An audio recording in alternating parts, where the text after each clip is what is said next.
In 1667, a blind poet named John Milton wrote a line that has haunted people ever since. The mind is its own place, and in itself can make a heaven of hell, a hell of heaven. Sit with that. Milton was completely blind when he wrote it. He dictated the whole of Paradise Lost to others, line by line, in the dark. And from inside that darkness, he's telling you something almost unbelievable.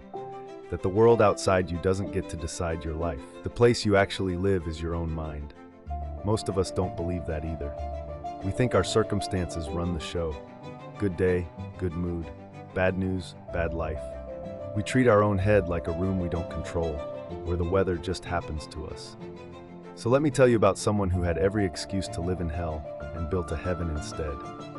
In 1882, a baby girl in Alabama got sick with a fever that nearly killed her. She survived, but it took her sight and her hearing.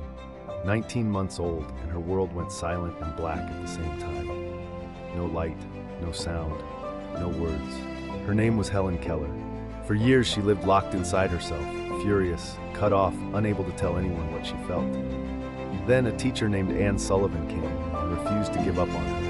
One day, by a water pump, Sullivan spelled the letters W-A-T-E-R into one of Helen's hands while cold water ran over the other, and something broke open. Helen understood that the cold thing pouring over her hand had a name, that everything had a name.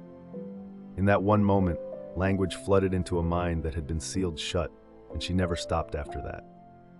This girl who couldn't see or hear learned to read in 5 languages.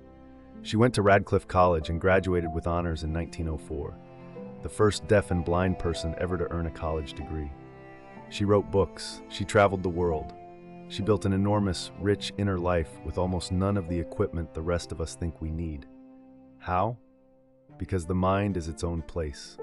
Helen Keller couldn't change a single one of her circumstances. Not one. What she could change was what she built on the inside. Now, I'm not going to insult you and say your problems aren't real. They are. But here's the hard, freeing truth in Milton's line and in Helen's life.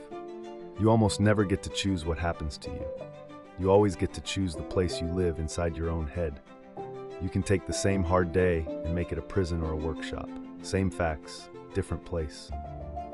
So this week, catch yourself doing it. The next time something goes wrong and your mind starts building a hell out of it, stop and ask one question.